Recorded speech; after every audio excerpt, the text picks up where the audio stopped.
Shalom Vracha, on a pu étudier aujourd'hui le Shutzitz Eliezer qui rapporte la question que le Chazon Ish a posée, à savoir le cas d'une flèche qui serait en direction sur un groupe de personnes et qui va donc causer un désastre à plusieurs personnes.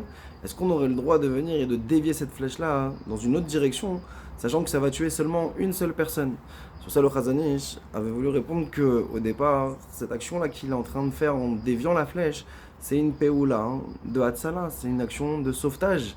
Et ça nous incombe à nous de devoir s'efforcer à venir et protéger le maximum de personnes et éviter une grande catastrophe, d'accord? Et diminuer donc les conséquences. Et même si c'est vrai qu'il n'y a qu'une seule personne qui sera impactée et qui sera tuée avec cette flèche-là.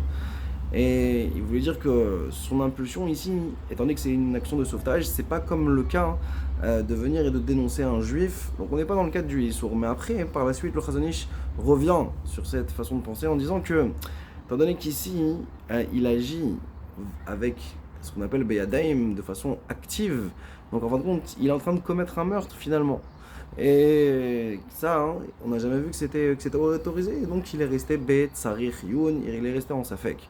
Sur ça, le Shutzitz Eliezer va apporter une preuve a priori dans le Shulchan Aruch, Rosh Mishpat, Shin Pechet, sur le Seif Bet, au nom du Rama, qui nous dit qu'on a une halakha claire, que c'est permis pour une personne de venir et de sauver un dommage évident qui allait venir, même si ce sauvetage-là va entraîner que le dégât causé va être chez un autre. Le cas qui a été rapporté était le cas d'un courant d'eau qui allait venir inonder son champ.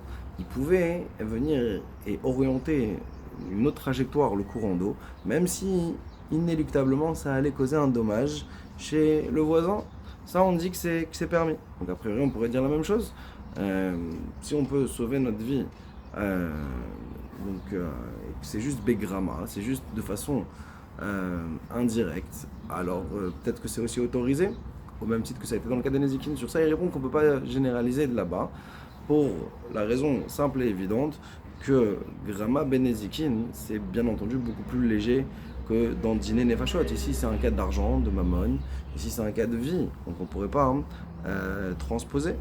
Et il va aussi donner une autre règle, le Shutzitz Eliezer, pour dire que finalement, c'est interdit de venir et d'orienter et de dévier la flèche, parce que on a une règle qui s'appelle Shev Ve'alta Ase Adif, que quand on ne sait pas quoi faire, eh bien, vaut mieux ne rien faire.